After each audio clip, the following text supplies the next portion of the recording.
ગોધરા નગરપાલિકાને MGVCLએ ફટકારી છે નોટિસ। નગરપાલિકાએ વોટર વર્કર્સ અને સ્ટ્રીટ લાઇટનું વીજ બિલ ન ભરતા નોટિસ ફટકારી છે। નગરપાલિકાએ ₹16.98 કરોડની માતબર વીજ વપરાશ બિલની રકમ ભરી નથી, જેથી વીજ કંપનીએ આકરો નિર્ણય કર્યો। જો આગામી દિવસોમાં વીજ બિલ નહીં ભરવામાં આવે તો વીજ કનેક્શન કાપી નાખવામાં આવશે તેવું વીજ કંપનીના અધિકારીએ જણાવ્યું। આ મુદ્દે પાલિકા પ્રમુખે કહ્યું, બાકી વીજ વપરાશ બિલ મુદ્દે સરકાર દ્વારા ફાળવવામાં આવતી વિકાસ ગ્રાન્ટમાંથી બાકી વીજ વપરાશ બિલ ભરપાઈની યોજના હેઠળ ઠરાવ કરી સંમતિ મોકલવામાં આવી છે। આ બાબતે સરકાર નિર્ણય લેશે તેવું જણાવ્યું। જો કે બીજી તરફ થોડા દિવસે પણ શહેરમાં વીજ લાઇટ જોવા મળી। ગોધરા નગરપાલિકાએ ઠરાવ કરી સરકારશ્રીમાં એ ઠરાવ મોકલી આપેલ છે અને એ અમારા વિકાસના કામોની ગ્રાન્ટમાંથી એ પૈસા ગ્રાન્ટમાંથી કાપી અને MGVCLના બિલો ભરવા માટે નગરપાલિકાએ સંમતિ આપેલી છે। હાલ તે માટે કાર્યવાહી ચાલુ છે। સરકારશ્રી દ્વારા જ એ નિર્ણય લેવાનો છે। ગોધરા નગરપાલિકા ના વીજ બિલ માટે અમે નોટિસ પાઠવી છે। નગરપાલિકા ગોધરાના વોટરવર્ક્સના 16 કરોડ રૂપિયા બાકી છે અને સ્ટ્રીટ લાઇટના 92 લાખ જેવી એમાઉન્ટ બાકી છે અને છેલ્લા સ્ટ્રીટ લાઇટ તેમજ વોટરવર્ક્સ બંનેમાં છેલ્લા 1 વર્ષથી અમને કોઈ ભરણું કર્યું નથી। રાજ્યના વધુ સમાચારો પર નજર કરીશું। હાલ રોકાઈશું એક વિરામ માટે।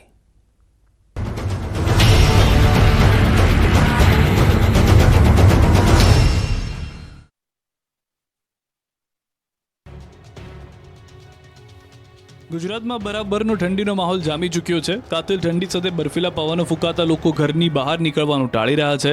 ગુજરાત જાણે કાશ્મીર બની ગયું છે। ઠંડી 5 દિવસથી રીતસરનો કહેર મચાવી રહી છે। ઠંડીએ એવા ભૂક્કા બોલાવ્યા છે કે દિવસે પણ લોકો ઘરની બહાર નીકળતા ડરે છે। સાથે સાથે બર્ફીલા પવનને કારણે ગુજરાત હિલ સ્ટેશન બની ગયું છે। આ સાથે જ રાજ્યના 7 જિલ્લામાં 12 ડિગ્રી સેલ્સિયસથી પણ ઓછું તાપમાન નોંધાતા લોકો ઠૂઠવાયા છે। હજુ ઠંડીથી કોઈ રાહત મળવાની નથી। હવામાન વિભાગની આગાહી મુજબ કચ્છમાં 2 દિવસ કોલ્ડ વેવ રહેશે। કચ્છમાં 2 દિવસ ઠંડીનું યલો એલર્ટ જાહેર કરાયું છે। ઉત્તર દિશા તરફથી આવતા બર્ફીલા પવનને કારણે નલિયા 6.2 ડિગ્રી સાથે સૌથી ઠંડુ શહેર રહ્યું। નર્મદામાં 6.7 ડિગ્રી, લુણાવાડામાં 7.8 ડિગ્રી, થરાદમાં 7.9 ડિગ્રી, દાહોદમાં 8.2 ડિગ્રી, ખંભાતમાં 8.3 ડિગ્રી ઠંડી નોંધાઈ છે। બીજી તરફ અંબાલાલ પટેલે આગાહી કરી છે કે 2 દિવસ બાદ ઠંડી ગાયબ થઈ જશે।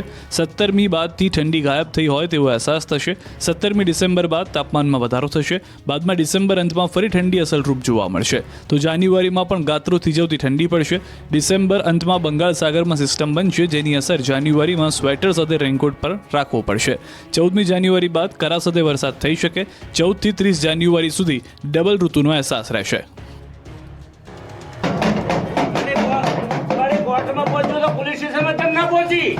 દ્રશ્યોમાં દેખાતા ભુવાજી આ વર્ષના સૌથી ચર્ચાસ્પદ ભુવા છે, કારણ કે તેણે વિજ્ઞાન જાથાને પડકાર ફેંક્યો છે। થરાના વાઘજી સુથાર નામના ભુવાજી ધૂણીને લોકોને ગેરમાર્ગે દોરતા હોવાના દાવા સાથે 4 દિવસ પહેલા વિજ્ઞાન જાથા દ્વારા ખુલાસો કરાયો। જો કે હવે ભુવાજી પોતાના સમર્થકો સાથે મેદાનમાં ઉતર્યા। બેનર અને પોસ્ટર સાથે જયંત પંડ્યાનો વિરોધ કર્યો।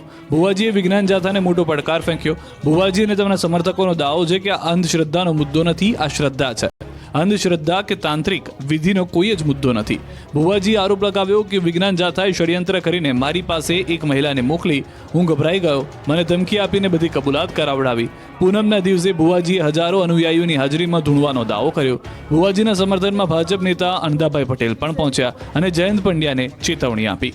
આ તરફ વિજ્ઞાન જાથાના ચેરમેન જયંત પંડ્યા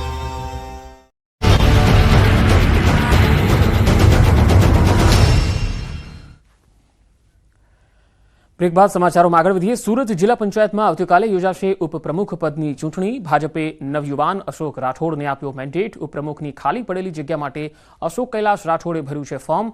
અશોક રાઠોડ બિનહરીફ વિજેતા જાહેર થાય તેવી શક્યતા। 36 સભ્યોવાળી જિલ્લા પંચાયતમાં 35 સભ્યો ભાજપના, 1 વિપક્ષનો સભ્ય। ભાજપ યુવા ચહેરાને તક આપતા જિલ્લા પંચાયતના સભ્યોમાં ઉત્સાહનો માહોલ છે। સુરત શહેર બાદ સુરત જિલ્લામાં પણ વિકાસને લઈને રાજકારણ ચાલી રહ્યું છે। ચૂંટણી ચાલી રહી છે ત્યારે આવતીકાલે જિલ્લા પંચાયતના ઉપપ્રમુખની ચૂંટણી છે, પણ નામ આજથી જ જાહેર કરી દેવામાં આવ્યું છે, કારણ કે જે ઉમેદવાર ઊભો રાખવામાં આવ્યો છે તે ભાજપનો ઉમેદવાર છે અને 35 જેટલા સભ્યો વચ્ચે માત્ર એક જ કોંગ્રેસના સભ્ય છે, એટલે કે પહેલેથી જ ઉમેદવારની આજે કરી છે। આવતીકાલે ચૂંટણી છે, પહેલાં જાહેર કરી દેવામાં। આપણી સાથે જિલ્લા પંચાયતના પ્રમુખ ભાવિનીબેન છે। આપણે પહેલાં વાત કરીએ, ભાવિનીબેન, સૌથી મહત્ત્વની વાત કે જિલ્લા પંચાયતમાં ભાજપ સત્તા પર છે, વિકાસની વાત કરવામાં આવે છે અને તેમાં પણ ઉપપ્રમુખ હવે યુવા વ્યક્તિને રાખવામાં આવ્યો છે. જિલ્લા પંચાયતમાં ભારતીય જનતા પાર્ટી તરફથી મેન્ડેટ આવ્યું છે. આજે નામાંકન પ્રમાણે અહીંયા ઉપપ્રમુખ તરીકે જે ખાલી જગ્યા હતી એ ફોર્મ ભરવામાં આવ્યું છે અને હળપતિ એટલે રાઠોડ સમાજને આજે એક નવી તક આપવામાં આવી છે યુવા તરીકે અશોકભાઈ રાઠોડને. તો આજે ફોર્મ ભરવામાં આવ્યું છે તો અમારા બધા જ જેટલા સભ્યો છે અમારા 35 બીજેપીના એ ખૂબ આનંદ અને ઉત્સાહ આજે જિલ્લા પંચાયતમાં છવાયો છે. બિલકુલ ભવિનીબેન, એક યુવાને તક આપવામાં આવી છે. આપ પ્રમુખ છો, હવે ઉપપ્રમુખ આવશે અને એ પણ યુવા, તો કામ કરવાની કેવી મજા આવશે? કેવી રીતની કામ કરવાની કાર્યશૈલી? કામ કરવાનો અમે પ્રમુખ અને ઉપપ્રમુખ અમે સાથે મળીને સંકલન કરીને અમારા જે કંઈ પણ વિકાસના કામ છે ગામડાના છેવાડા સુધી જે પણ કંઈ કામ હશે અમે સાથે મળીને ખૂબ સારી રીતના સંકલન કરીને કામ કરીશું. બિલકુલ અશોકભાઈ છે જેમને આજે ફોર્મ ભર્યું છે, આવતીકાલે મતદાન છે, પણ કદાચ આજથી જ તેઓ પ્રમુખ તરીકે જાહેર થવાનું જ ખાલી બાકી છે. અશોકભાઈ, નવયુવાન છો, દેશના વડાપ્રધાન નવયુવાનોને તક આપે છે, તમને જે તક આપી છે શું કહેશો યુવાન તરીકે? યુવાન તરીકે મારે કહેવું છે કે જે ભારતીય જનતા પાર્ટીએ મારી પર વિશ્વાસ રાખી નવયુવાનને તક આપી છે ઉપપ્રમુખની, સારી નિષ્ઠાપૂર્વક નિભાવીશ. બિલકુલ અન્ય સભ્ય છે, આપણે સીધા વાત કરીશું. રાકેશભાઈ, શું કહેશો? કારણ કે ભાજપમાં એક નવો પ્રથા ચાલુ થઈ છે કે નવયુવાનોને તક આપો છે, વિકાસનું કામ વધી જોરમાં ચાલી શકે. ભારતીય જનતા પાર્ટીએ જ્યારે જિલ્લા પંચાયતના ઉપપ્રમુખ તરીકે અશોકભાઈની નિયુક્ત કરી છે ત્યારે ટ્રાઇબલ એક અમને યુવા નેતા તરીકે અમને મળ્યો છે. તે ખરેખર ટ્રાઇબલ વિસ્તારમાં પણ 9 તાલુકા આવેલા છે તો અમને એમાં પણ ખુશીની લાગણીઓ ફેલાઈ છે. એટલે ભારતીય જનતા પાર્ટી અને CR પાટીલ સાહેબનો અને તમામ જિલ્લા સંગઠનનો પણ આભાર માનીએ છીએ આ જિલ્લા પંચાયત સભ્ય તરીકે. કેમેરામેન ભરત બ્રહ્મભટ્ટ સાથે કૃતિશ પટેલ, ન્યૂઝ 18 ગુજરાતી, સુરત. ઉત્તરાયણને 1 મહિનો બાકી છે ત્યારે પતંગ રસિયાઓ પતંગ લેવા આણંદના ખંભાત પહોંચી રહ્યા છે. ખંભાત શહેર તેની પતંગ બનાવટ માટે રાજ્યભરમાં જાણીતું છે. મકર સંક્રાંતિ પર ખંભાતથી પતંગની ખૂબ જ ડિમાન્ડ રહે છે. અમદાવાદ, વડોદરા, રાજકોટથી અનેક પતંગ રસિયાઓ ખંભાતમાં પતંગ ખરીદવા આવે છે. શહેરના રેલવે સ્ટેશન વિસ્તારમાં આવેલા ચુનારવાડામાં પતંગ બનાવવાની કામગીરી પૂરજોશમાં ચાલી રહી છે. આ વિસ્તારના લોકોનો મુખ્ય વ્યવસાય પતંગ બનાવવાનો છે, ત્યારે બાળકો, મહિલાઓ સહિત ઘરના તમામ લોકો પતંગ બનાવી મહિને 5 થી 7 હજારની કમાણી કરે છે. ગ્રાહકોનું કહેવું છે કે આ વર્ષે પતંગ મોંઘા મળી રહ્યા છે. કાગળ, મજૂરી સહિતનો ખર્ચ વધી જતા પતંગના ભાવમાં થોડો વધારો થયો છે.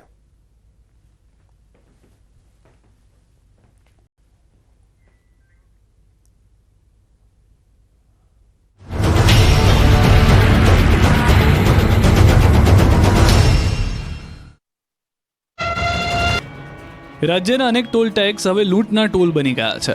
રોડ બની ગયાના ખર્ચા કરતા 5 ગણા પૈસા ઉઘરાવ્યા છતાં ટોલ ટેક્સ સંચાલકો દ્વારા ઉઘરાણા બંધ ન થતા વાહન ચાલકોમાં રોષ ફેલાયો. ત્યારે ઉત્તર ગુજરાત ટ્રક એસોસિએશનની બેઠક મહેસાણા બાયપાસ હાઈવે ઉપર મળી.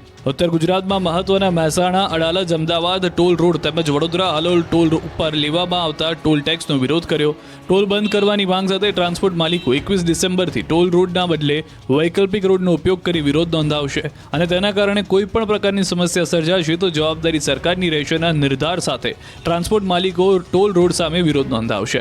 મહત્વનું છે કે વર્ષ 2002 બાદ બનાવવામાં આવેલા મહેસાણા અડાલજ ટોલ રોડ અંદાજે 500 કરોડમાં બન્યો. અત્યાર સુધીમાં મતલબ કે 22 વર્ષમાં 3